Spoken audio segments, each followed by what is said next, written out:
Hello everyone, आप सभी का बहुत बहुत स्वागत है इस छोटी सी और प्यारी सी धमाकेदार वीडियो में। तो चलिए फ्रेंड्स, आज की वीडियो में मैं आपको अवकलन के सारे फॉर्मूलों को डिस्कस करने वाला हूं और आपको यकीन दिलाते हैं फ्रेंड्स, यदि आप इस वीडियो को कम्प्लीटली शिद्दत से पूरा देख लेते हैं तो इस चैप्टर से पूछे जाने वाले हर एक एमसीक्यू को आप फोड़ दोगे, लिटरली बता रहा हूँ। तो चलिए फ्रेंड्स, आज की वीडियो बिना किसी देरी के स्टार्ट करते हैं।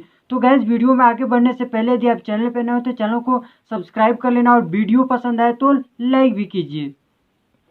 आइए दोस्तों, एक एक करके सारे फॉर्मूलों को हम लोग समझ लेते हैं, ठीक है। तो पहला फॉर्मूला है हम लोग का, जो कि अवकलन का बेसिक फॉर्मूला होता है, ठीक है। क्या होता है दोस्तों कि D by D x, x के पावर एन का अवकलन क्या होता है, एन इंटू एक्स के पावर एन माइनस वन होता है, ठीक है। कहने का मतलब दोस्तों कि x के पावर में जो संख्या होती है उसको बाहर कर देते हैं और इंटू में x के पावर में से एक घटाकर लिख देते हैं, ठीक है।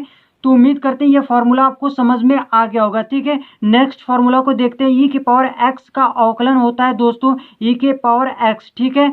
अगला नेक्स्ट फॉर्मूला देखते हैं, डी बाई डी एक्स, ए के पावर एक्स का अवकलन क्या होता है दोस्तों, ए के power X divided by log A base E, ठीक है। या फिर इसको हम लिख सकते हैं दोस्तों ए के पावर एक्स और इंटू में लॉग ई बेस ए, ठीक है। कहने का मतलब यदि इन दोनों का आपस में इंटरचेंज कर देंगे तो इसको हम इंटू में लिख सकते हैं ए के पावर एक्स के साथ, ठीक है। अगला देखते हैं दोस्तों, D by D X log X base E, इसका फॉर्मूला, इसका अवकलन होता है वन अपन एक्स, ठीक है। ध्यान दीजिएगा दोस्तों, जब बेस में ई रहेगा और यहाँ पर इनपुट में एक्स रहेगा तभी इसका अवकलन वन अपन एक्स होगा, ठीक है। अगला देखते हैं फॉर्मूला दोस्तों, D by D X log X base A, ठीक है। यहाँ पर देखिए बेस में ए है तो इसका फॉर्मूला होता है वन अपन एक्स और इंटू में लॉग ए बेस ई, ठीक है।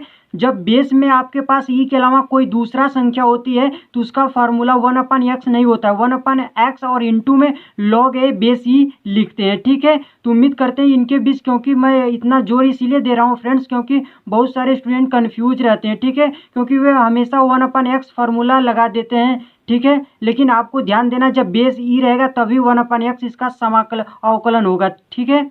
और जब बेस में दूसरा संख्या रहेगा तो उसका अवकलन होगा वन अपन एक्स और इंटू में लॉग ए बेस ई, ठीक है। अगला देखते हैं formula d by D x sine x, अर्थात साइन एक्स का अवकलन दोस्तों क्या होता है, कॉस एक्स होता है, ठीक है। उसी प्रकार कॉस एक्स का अवकलन क्या होता है, माइनस साइन एक्स होता है, ठीक है। माइनस चिन्ह को भूलिएगा मत, ठीक है। साइन एक्स का पॉजिटिव होता है लेकिन कॉस एक्स का जो अवकलन होता है वो साइन एक्स होता है माइनस के साथ, ठीक है।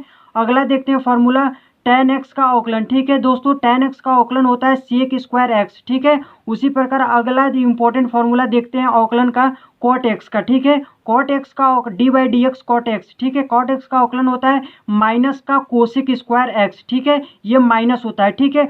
कॉस और कॉट के साथ माइनस लगता है, ध्यान दीजिएगा, ठीक है। और उसी प्रकार एक कोसेक होता है, ठीक है। अगला देखते हैं फॉर्मूला दोस्तों सेक एक्स, सेक एक्स का अवकलन बताना है हमें तो इसका होता है सेक एक्स और इंटू में टेन एक्स, ठीक है। सेक एक्स का जो अवकलन होता है वो सेक एक्स होता है और इंटू में टेन एक्स लिख देते हैं, ठीक है। अगला देखते हैं दोस्तों कोसेक एक्स का, ठीक है। D by D x cosec x का अवकलन होता है कोसेक एक्स और इंटू में कॉट एक्स, ठीक है। और इसमें माइनस चिपका देंगे, ठीक है। कॉस हो, कॉट हो और कोसेक, इसके साथ माइनस चिपकाते हैं, याद रखिएगा, ठीक है। क्योंकि बहुत सारे बच्चे यहाँ पर भूलते हैं, गलती करते हैं, तो आपको ये गलतियाँ नहीं करनी है। आइए दोस्तों, अब हम लोग प्रतिलोम त्रिकोणमिति फलनों का अवकलन देख लेते हैं, ठीक है। तो d by D x sine inverse x का अवकलन होता है दोस्तों one upon under root one minus x square, ठीक है। उसी प्रकार अब कॉस इनवर्स एक्स का अवकलन होता है वन माइनस का one upon under root one minus x square, ठीक है। कहने का मतलब दोस्तों कॉस इनवर्स एक्स का भी वही अवकलन होता है, बस माइनस चिपका देते हैं, ठीक है। तो ध्यान दीजिएगा, देखिए देखिए यहाँ पर भी one upon under root one minus x square है और यहाँ पर भी वन बटा under root one minus x square है, ठीक है। बस माइनस आपको चिपका देना है, ठीक है।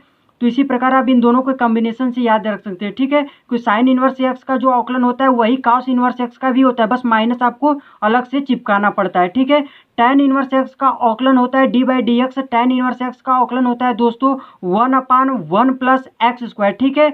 और उसी प्रकार देख लीजिए d by D x cot inverse x का जो अवकलन होता है वो होता है -1/1 प्लस एक्स स्क्वायर। ठीक है, कहने का मतलब दोस्तों कॉट इनवर्स एक्स का अवकलन वही होता है जो tan इनवर्स एक्स का होता है। ठीक है, बस माइनस आपको चिपका देना है tan इनवर्स एक्स वाले फॉर्मूले में। ठीक है, अगला देखते हैं दोस्तों 16 नंबर का formula d by D x sec inverse x. ठीक है, इसका फॉर्मूला होता है अवकलन होता है दोस्तों 1/x इंटू रूट में एक्स स्क्वायर -1। ठीक है, यहाँ पर ध्यान देने वाली बात है दोस्तों एक्स स्क्वायर -1 करते हैं, बाकी ऊपर वाले फॉर्मूले में 1 माइनस करके एक्स स्क्वायर करते हैं। ठीक है, तो ये डिफरेंस आप याद रखिएगा। अगला देखते हैं दोस्तों कोसेक इनवर्स एक्स का अवकलन D by D x cosec inverse x का अवकलन होता है -1/x इंटू में रूट में एक्स स्क्वायर -1। ठीक है, कहने का मतलब कोसेक इनवर्स का वही अवकलन होता है जो सेक इनवर्स एक्स का, बस सेक इनवर्स एक्स वाले में माइनस आपको चिपका देना है। ठीक है, तो इस प्रकार इन दोनों के कॉम्बिनेशन से आप याद कर सकते हैं। ठीक है, और इन दोनों को एक साथ और साइन इनवर्स और कॉस इनवर्स को एक साथ याद रख सकते हैं, tan इनवर्स एक्स को और काट इनवर्स एक्स को एक साथ याद कर सकते हैं। उसी प्रकार सेक इनवर्स और कोसेक इनवर्स को एक साथ याद रख सकते हैं। ठीक है, क्योंकि इनमें ज़्यादा अंतर नहीं है, बस माइनस आपको चिपकाता रहना है। ठीक है, और आपका फॉर्मूला बनता रहेगा। ठीक है, आइए दोस्तों हम लोग अवकलन के कुछ और इम्पोर्टेंट फार्मूलों को देख लेते हैं। ठीक है, कहने का मतलब दोस्तों जब दो फलन योगफल के रूप में होते हैं तो उन पर अवकलन जो होता है डायरेक्ट डिस्ट्रीब्यूट हो जाता है। ठीक है, कहने का मतलब इनको हम अलग अलग अवकलन इनका कर सकते हैं। ठीक है, कैसे दोस्तों, जैसे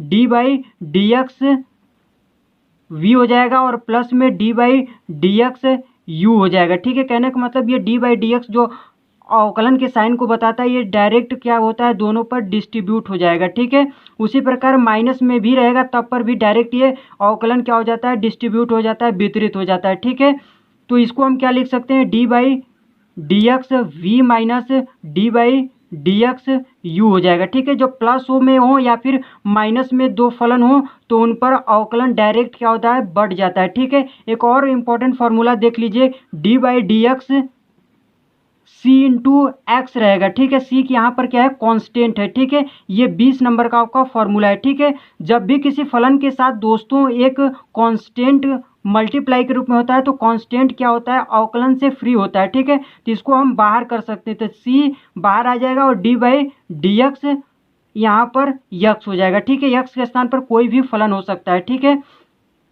आइए हम इसका अगला फॉर्मूला देखते हैं। अब दोस्तों जब दो फलन आपस में गुणा के रूप में होते हैं तो उनका अवकलन कैसे होता है। ठीक, अर्थात उनका अवकलन का सूत्र क्या होता है, इसको हम अवकलन के गुणा का नियम भी कहते हैं। ठीक है, कहने का मतलब इसमें क्या करते हैं दोस्तों एक का अवकलन करते हैं और एक को छोड़ते हैं। ठीक है, जैसे इसमें दो फलन है तो इसमें क्या करेंगे किसी एक को अवकलन करेंगे एक बार में। ठीक है, तो मान लीजिए हमने वी को कर रहे हैं। ठीक है, तो d by D x v हो जाएगा और जिसका फिर एक को क्या करेंगे छोड़ देंगे। ठीक है, फिर प्लस का साइन लगाएंगे, फिर जिसको छोड़े थे अब उसका अवकलन करेंगे। ठीक है, तो डी बाई डी एक्स किसको छोड़े थे यू का, तो यू का अवकलन कर देंगे और बाकी जो बचा उसको ऐसे ही एज इट इज छोड़ देंगे। ठीक है, तो हम देख रहे हैं बारिश जब तक ऐसा करते रहेंगे प्रक्रिया दोस्तों जब तक सभी का हम अवकलन न कर ले। ठीक है, तो यहाँ पर सभी का अवकलन हो गया तो यही हो जाता है। इसी प्रकार हम गुणा अवकलन का गुणा वाला सूत्र लगता है। ठीक है, आइए हम इसका डिवाइड वाला फार्मूला देख लेते हैं। ठीक है, d by D x v by